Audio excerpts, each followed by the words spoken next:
తనే ఆవహించుకుంటుంది కలబంద. ఇంత విధంగా సాక్రిఫైస్ చేస్తుంది అది.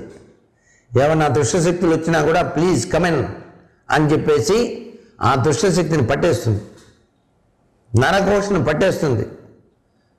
ఎన్ని సంవత్సరాలైనా సరే పాడవద్దు. అసలు కలబంద అనేది ఎన్ని సంవత్సరాలైనా సరే పాడవదండి.